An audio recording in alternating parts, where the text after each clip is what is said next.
Salut, ici Maps pour une vidéo spéciale parce que je fais une collaboration avec Signé Daphné de la chaîne Booktube Signé Daphné. Donc, je vais vous mettre son lien ici et puis allez voir sa vidéo parce que les deux personnes, moi et elle, nous allons faire une vidéo pour cette thématique-là. Donc, on s'est jasé ensemble et on a discuté, on voulait se faire une thématique pour janvier de nouveau départ. Donc, on a choisi 4 livres, 2 communs et 2 différents, qui parlent d'un nouveau départ. Alors, personnellement, moi j'avais lu 2 livres qui parlent d'un nouveau départ que j'ai proposé à Daphné. Donc, ces 2 livres-là sont Jamais plus de Colleen Hoover, que j'ai lu en 2018, donc vous allez voir ma critique. Et l'autre livre, c'est Wild, de Cheryl Strayed, que j'ai lu avant ma chaîne Booktube et donc que je lui ai proposé parce que ça l'intéressait. Et de son côté, elle a fait la même chose pour moi. Donc, elle m'a suggéré Fièvre noire, les chroniques de Michaela Lane de Karen Mary Monning, qui est une littérature fantastique, et Mange Prix M de Elizabeth Gilbert, qui est une non-fiction. J'avais déjà entendu parler de ce livre-là, puis j'avais entrevu l'adaptation cinématographique, mais dans ma tête, j'étais certaine que c'était une fiction, et non, c'est une non-fiction, donc ça me donne d'autant plus le goût de le lire. Et puis, nous avons choisi 2 lectures québécoises, ça a tombé comme ça, communes, que ni l'une ni l'autre nous n'avons lues, et que nous allons les 2 lire chacune de notre côté. Et ces 2 livres sont Les Maisons de Fanny Britt et Fanny Cloutier ou L'année où j'ai failli rater mon adolescence de Stéphanie Lapointe. Je vous dis ça comme ça, il se peut que mes vêtements, mon look change au fur et à mesure de la vidéo parce que je ne filmerai pas cette vidéo-là en une seule fois. Comme j'ai une mémoire de poisson rouge pour me souvenir d'un livre et de si j'ai aimé ça ou non, je préfère filmer mes vidéos directement après que j'ai terminé ces livres-là. Donc là, hier, en fait, ben là, vous le voyez bien plus tard, là, mais aujourd'hui, là, cette journée où on le filme, ben c'est hier que j'avais fini le livre de Fanny, et aujourd'hui, j'ai fini le livre Les Maisons. Donc, je vais vous parler de ces 2-là, et les 2 autres, ben, pour vous, ça va faire aucune différence, ça va être comme tac, tac, tac, comme ça, mais pour moi, ben, en temps, je ne serai pas habillée pareil, on s'entend? Donc, comme je vous disais, je vais vous parler de Fanny Cloutier ou L'année où j'ai failli rater mon adolescence de Stéphanie Lapointe en premier. C'est un roman qui est plus jeune que Young Adult, qui est classé comme 10-13 ans, de ce que j'ai vu, c'est très précis. Là.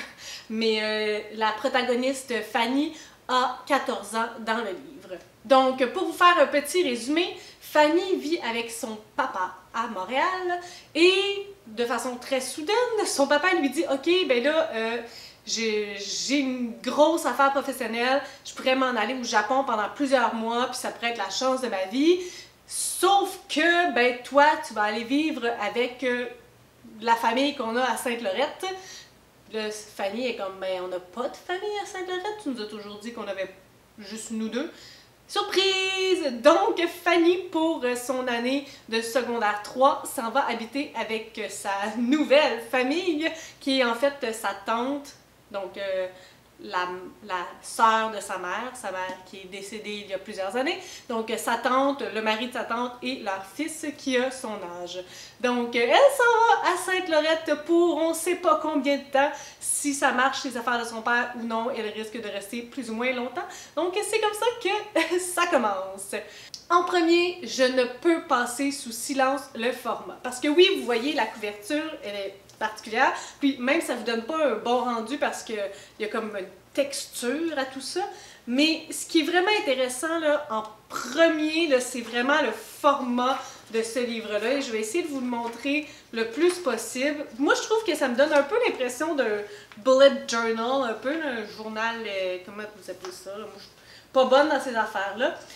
L'écriture est différente, parfois il y a des illustrations, parfois c'est comme en couleur, plus gros, avec des éléments, avec, oh ça c'est mon préféré, avec des pages qui se déplient, il y a même une page genre transparente à m'amener, comme le format est tellement incroyable, juste pour ça, c'est c'est tellement coloré, c'est tellement diversifié. Un gros plus pour le travail à propos du format, du contenant de ce livre-là, parce que c'est vraiment, ça amène quelque chose de plus à la lecture, ça amène une expérience différente de lire un livre, tu sais, avec juste écriture noire sur page blanche. Il y a un petit plus qui va bien aussi avec la personnalité de la protagoniste, parce que, dans le fond, Fanny, elle écrit son journal, puis c'est comme si ça, c'était le journal de Fanny, qu'on lit son journal à elle. Et Fanny, ben, c'est une autre portion très importante de ce livre-là. Et c'est drôle parce que, en commençant la lecture, je me disais, oh, ok, Fanny, c'est la typique 14 ans. Puis vous savez, là, essayez de retourner dans le temps à votre 14 ans, comment vous étiez, là. Tu sais, lorsqu'on est ado à 14 ans, on n'est pas super sympathique. Et comme on a nos émotions à fleur de peau, mais on n'est pas capable de les contrôler, on n'est pas capable de les nommer. C'est comme les hormones au tapis. C'est pas facile être un adolescent. Et au départ, Fanny me donne beaucoup l'impression de ça.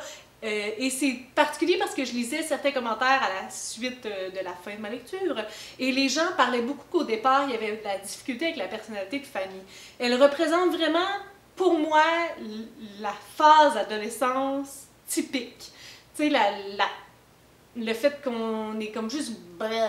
Il y a beaucoup d'exagération, les choses sont soit noires, soit blanches, il n'y a pas de ton de gris là-dedans. Là.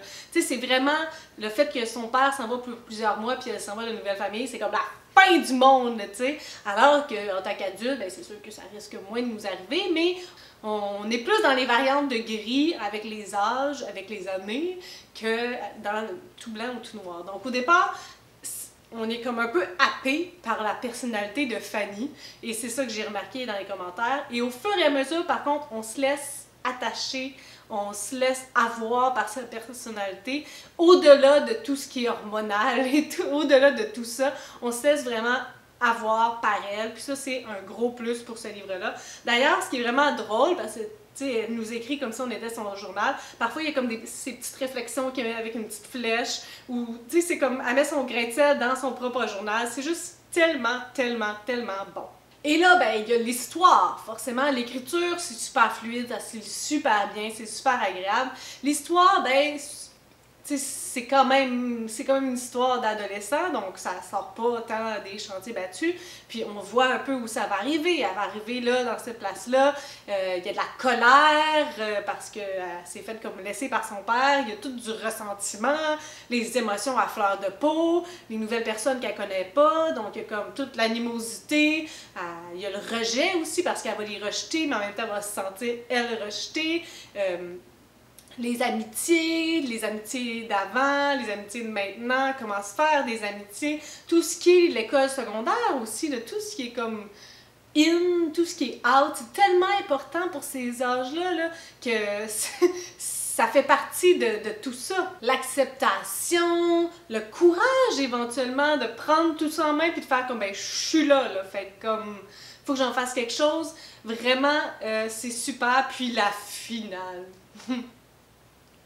La finale. Parce que, veux pas, là, on commence ce livre-là et c'est très difficile à lâcher. Je l'ai fini très rapidement. Malgré qu'au départ, j'étais un peu sur la défensive, ça a défoncé toutes mes barrières, puis j'étais rendue à la fin. Oh my god, la finale! Puis ça prépare tellement pour le deuxième tome qui est sorti, puis c'est juste parfait, là. Ça me rentrait dans la face, j'ai fini le livre, j'ai fait comme « Ah, chenoute, non! » Donc c'est vraiment un gros coup de cœur pour moi, puis tu sais, je suis pas le public cible, là. Au départ, je me sentais vraiment un peu on the fence par rapport à ça, je me disais « tu sais, je me reconnaîtrais pas dans le personnage, je suis plus là, je vais la trouver trop intense. » Mais non! Laissez tomber ça, vous devez le lire, c'est vraiment une superbe lecture. Les maisons de Fanny Britt. Là, ici, dans cette histoire-là, on est comme complètement à l'opposé. Si dans l'autre livre, on était dans un public 10-13 ans, là, on est vraiment dans un public adulte. Et c'est difficile à vous quantifier nécessairement qu'est-ce que adulte, mais je vous dirais que 25 ans et plus, à moins que, comme personne, avant 25 ans, vous ayez déjà une maison, des enfants, vous soyez dans votre vie d'adulte, vous soyez plus dans les études. Parce que je vous dirais qu'il y a beaucoup de subtilités, beaucoup de choses que on peut pas comprendre si on n'est pas là. Ou ben oui, on peut le comprendre, mais on comprendra pas toutes les émotions qui viennent avec cette vie-là. Donc ici, nous suivons Tessa, qui est agente d'immeuble et qui a 3 enfants, qui est mariée avec Jim, je sais pas si ils sont mariés. Donc, puis Tessa, elle va rencontrer une femme, Evelyn, en faisant son boulot de façon très normale. Et Evelyn et son copain se séparent. Et ça va mettre un peu la vie de Tessa tout à l'envers. Je vous dirais que c'est difficile à expliquer parce que je pensais au départ que c'était ça la ligne directrice, que lorsqu'elle va rencontrer Evelyn, mais elle va se rendre compte que Evelyn était avec son ex François, puis ça va comme refaire surgir des émotions, parce que les vieux amours, on n'oublie pas ça, puis ça va faire ressurgir plein de doutes, plein de choses, plein de questionnements, sauf que je suis pas certaine de c'est quoi la ligne directrice, et c'est de ça que je vais vous parler après. Donc, le format, ben, c'est un livre qui est comme séparé en plusieurs parties, donc il y a comme des thématiques, puis dans ces parties-là, il y a des courts chapitres. Je vous dirais que de façon majoritaire, les chapitres ont 3-4 pages, pas beaucoup plus, donc ça se lit assez rapidement. L'écriture au départ, elle est vraiment incroyable, c'est une écriture comme franche, succincte, accrocheuse. On suit facilement le personnage de Tessa dans sa rencontre avec Evelyn, puis dans son explication un peu de son travail, tout ça. Au départ, c'était vraiment un roman accrocheur pour moi. Je me disais, oh mon Dieu, un autre 5 étoiles, ça se peut-tu? Sauf que c'est ça là. T'sais, ça commence très très fort, puis on sait pas nécessairement où ça s'en va, mais de la façon que ça y va, ben on se dit, ok, le point culminant, ben c'est le fait qu'elle revoit son ex François et on comprend qu'il y a eu un grand impact dans sa vie et probablement plus que l'inverse. Donc pour François, Tessa était peut-être pas grand chose, mais elle, François, c'était comme the thing, l'homme. Et elle vit aussi sur des vieux souvenirs, forcément, qu'elle a fait grandir et pousser comme une bonne petite plante domestique. Donc, parfois, les souvenirs d'une personne ont raison de nous parce qu'aujourd'hui, cette personne n'est pas celle qu'elle était il y a 10 ans. Je peux vous en parler très longtemps de ce sujet. Au départ, c'est ça que je pensais que ça allait être. Un peu une grande remise en question de sa vie, de pourquoi, puisqu'elle allait faire le saut avec lui, ou je sais pas, c'est un peu ça que je m'attendais. Sauf qu'une fois que l'élément déclencheur est là, ben on s'en va dans comme plein de souvenirs de sa vie. Il y a comme du passé, du présent, ça alterne dans le temps, puis je me demandais beaucoup, il y a des passages que j'étais comme ok, mais c'est quoi le but? Pourquoi? Puis il n'y a pas eu de réponse à mes questions. Donc j'ai trouvé que l'objectif était comme perdu de vue, puis que je me suis juste demandé où ça s'en allait. Donc c'était une lecture qui était très forte pour moi au départ, mais qui a vraiment chuté, puis au point de dire que j'avais vraiment perdu l'intérêt à la fin, même si c'est retourné avec cette histoire-là de son ex, ben il était trop tard, puis j'avais plus tant d'intérêt. Donc c'est vraiment dommage, mais ça a commencé fort et ça a fini en pouette-pouette pour moi. Par la suite, nous avons le livre Mange, Prie, Aime de Elizabeth Gilbert, parce que c'est une américaine. Hein? Donc là, j'entends ce que vous êtes en train de vous dire, que ce livre-là est l'adaptation cinématographique qui a eu un hype il y a des années. Où est-ce que j'étais en dessous d'une roche? Non! Mais bon, j'ai pas d'explication pourquoi je l'ai pas lu avant et pourquoi je n'ai jamais regardé l'adaptation cinématographique. Mais en fait, le film, c'est parce que je suis pas vraiment tant fan de films dans ma vie. Le livre, je vous dirais que peut-être qu'à l'époque, ça m'attirait pas tant que ça. Aujourd'hui, j'étais comme un peu entre les deux. Le côté mange, pas tant que ça. Le côté prix, le côté aime. Donc, bon, toute cette prémisse pour dire que si vous ne connaissez pas ce livre-là, c'est une non-fiction. C'est l'auteure Elizabeth Gilbert qui a décidé un jour de tout laisser sa vie là et de partir pour 3 destinations spécifiques où elle mangerait beaucoup, dans la première destination, dans la deuxième où elle prierait beaucoup, et dans la troisième où elle aimerait beaucoup. Elle a lâché tout ce qui était attendu d'elle, tout ce qu'elle devait faire, la petite vie de routine, pour se consacrer à elle, tout simplement. Et c'est autour de la crise de la trentaine que c'est arrivé. Donc, je me disais que j'allais connecter avec ce livre-là. Je n'ai pas encore 30 ans, mais je vois mes amis sur les réseaux sociaux avec des enfants, avec une maison, avec un mariage. Puis moi, bon, j'ai un copain. Donc, toutes ces options seraient possibles, mais je sais pas si je veux des enfants à chaque jour, mon idée change, j'ai pas encore une maison, puis je suis pas sûre que je suis capable de m'occuper d'une maison, je suis assez traîneuse dans la vie, puis un mariage aussi, je sais pas, j'ai pas de valeur profonde par rapport à ça.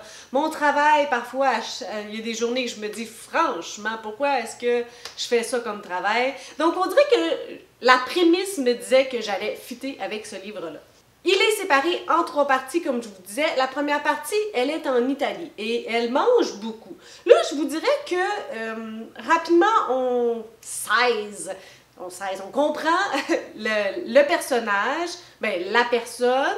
Je sais pas si c'est romancé, exagéré ou non. La première partie, je vous dirais que c'est probablement celle que j'ai le moins appréciée. Ben, il y a tout le volet mange, là. Je trouvais que c'était vraiment comme un guide de voyage, là, de quoi faire, où aller, quoi manger en Italie. Il y a l'accent énormément sur la nourriture. Je sais que c'est ce qu'elle a fait lorsqu'elle est allée en Italie, mais c'est très comme touristique, un peu comme vision qu'elle nous en fait. Puis il y a des moments qui s'étirent vraiment, vraiment, vraiment, vraiment en longueur. Donc, puis tu sais, des moments qui s'étirent à propos de la nourriture, ça va. Il y a aussi parfois, particulièrement dans ce chapitre-là, peut-être moins dans les autres, une alternance entre des moments du passé puis le présent. Puis, ben, il y a énormément l'aspect langagier aussi de la langue, de l'italien, parce qu'elle aime tellement cette langue-là. Donc, il y a comme vraiment un volet un peu touristique, si je peux appeler ça comme ça, dans le sens que culturel, oui, mais tu sais, elle veut apprendre l'italien, elle veut manger aux meilleures places. Puis, je sais pas, ça manquait un petit peu pour moi. Deuxième volet, ben, prix en Inde. Là, je sais pas trop, je savais pas nécessairement à quoi m'attendre. Surprenamment ou pas, c'est la section que j'ai préférée. Au départ, je trouvais que ça faisait un peu fake, puis je pense que ça m'a un peu dérangée de A à Z. On dirait que j'avais de la misère à vraiment accéder à l'auteur, ben tu sais, à l'auteur qui est aussi le personnage, mais on dirait que je comprenais pas tout le temps ses motivations, puis parfois elle en mettait tellement trop, puis elle allait tellement trop loin dans ses explications que je me disais, mais là, c'est qui est-ce que tu essaies de convaincre? Là? Tu peux juste nous expliquer ce que tu as fait, expliquer pourquoi, puis on va prendre ce qu'on veut, puis on va te laisser le reste. Tu sais, c'est pas un livre là, afin de nous convaincre de tout ce que tu fais, là, comme tu l'as fait pour toi, puis tant mieux, puis nous, ben, on est nous. Donc, j'étais pas certaine, mais finalement, je me suis fait un peu attraper par comment elle a cheminé en Inde, dans l'ashram. Puis ça aussi, ça m'a vraiment donné envie d'aller visiter un ashram un jour. Je sais pas comment je vivrais une telle expérience, mais j'ai l'impression que c'est quelque chose que je pourrais peut-être être une bonne candidate. Je sais pas, ça m'a vraiment intéressée, puis j'étais vraiment un peu titillée par tout cet aspect-là que je ne connais pas tant que ça, la méditation, et c'est la partie que j'ai préférée. La troisième partie, c'est M, en Indonésie. Puis là, oh my god, j'avais déjà oublié où est-ce qu'elle était partie pour la troisième partie du livre. La troisième partie, je vous dirais qu'au départ, c'est intéressant parce qu'elle retrouve le sorcier, puis ces personnages-là aussi, il est vraiment intéressant. Elle rencontre aussi une guérisseuse, mais comme tout le livre, ben, il y a un moment où ça fait juste s'étirer pour rien. Et c'est la plus grande critique que j'ai à propos de ce livre-là. Il est 450 pages et il aurait pu être coupé de 50% ou au pire de 25%, mais il y a vraiment beaucoup trop de d'étampage, de plastrage, il y a trop de couches de trucs. Lorsqu'elle nous explique, là, ça va trop loin, très souvent, ce qui fait en sorte qu'on est comme... J'ai ressenti ça à travers ce livre. Ça me donnait pas tant envie de tout laisser tomber puis de partir, un peu, mais pas tant que ça. Et finalement, mon 4e ouvrage sur un changement, nouvelle année, nouveau départ. Fièvre noire, qui est une série de livres fantastiques. Les chroniques de Michaela Lane, le premier tome, série écrite par Karen Mary Moning. J'ai tout le temps le goût de dire morning, mais c'est morning. Donc, dans cette histoire, nous allons suivre Michaela. C'est vraiment un drôle de nom. Ça sonne comme un peu étrange. Michaela qui, un jour, apprend que sa sœur a été assassinée. Ben en fait, eux ils disent pas que c'est ça, eux ils disent que ça serait un peu comme un suicide ou que ça serait un accident. Sauf que elle est comme non, non, non, non, je connais ma sœur, je sais que ça se peut pas. Donc, elle décide de tout laisser planter là. Vous voyez, nouveau départ. Et elle s'en va à Dublin, où sa sœur étudiait et où elle est décédée. Et là, elle va faire son enquête, parce que la police, elle, qui sont pas efficaces. Puis, elle va faire son enquête, et au palais, elle sait pas dans quoi elle met les pieds, parce qu'elle va tomber dans du surnaturel. Au départ, ça me faisait penser à toutes ces séries un peu du même type, Hush Hush, Lux, Les Étoiles de Nos Head et même Twilight que je pourrais rentrer là-dedans. L'univers qui était pas surnaturel du tout, qui va être surnaturel. Là, je me suis dit, ok, il va falloir que tu renouvelles un peu tout ça parce que c'est du déjà vu et du déjà revu, on s'entend. Je vous dirais qu'au départ, ce qui m'a le plus déconcerté, c'est cette fameuse Michaela. Parce que au départ, il nous la présente vraiment comme un peu une fainéante. Tu sais, elle a 22 ans, on comprend qu'elle a le potentiel pour aller à l'école, mais qu'elle l'a lâché. Puis là, je m'excuse, ça sonne un peu stéréotype, mais bon, vous allez comprendre mon point. Puis que là, elle est barmaid, puis elle attend pas plus de la vie que ça. Elle est chez ses parents, probablement pas de copain-copine, là, tu sais, on sait pas plus que ça. Fait que tu sais, c'est vraiment comme le parfait patapouf, là, la personne qui est dans sa petite vie, puis qui a pas plus d'ambition que ça, qui a pas plus d'entre-gens que ça. Donc lorsque tu me donnes ce portrait-là, la sœur, on apprend qu'elle est morte, puis là, qu'elle, elle se dit « Ah ben, chocolat, m'a prendre un billet pour aller trouver qui est-ce que tu es ma sœur à Dublin. » Là, t'es comme « Non, ça fit pas, ça fit juste pas. Tu viens nous présenter un gros patapouf. » Ben, un patapouf, là, même si c'est sa sœur, là, ben, elle va pas se lever puis aller à Dublin pour trouver dans une ville qu'elle connaît pas, qu'elle n'a jamais vue, avec des gens qu'elle connaît pas, pour enquêter sur le meurtre de sa sœur. Pour moi, c'était d'une incohérence totale. Puis, je trouvais qu'à un moment donné, encore pire que ça, ses actions puis les descriptions de l'auteur ne correspondaient juste pas. La façon que l'auteur l'imaginait, c'est pas la façon qu'il nous la décrit. Moi, là, ce que je voyais, là, c'était une fille gossante, effrontée, irréfléchie, impulsive, puis ça fit juste pas avec ce que l'auteur nous dit qu'elle est. Mais c'est vraiment ça qu'elle fait.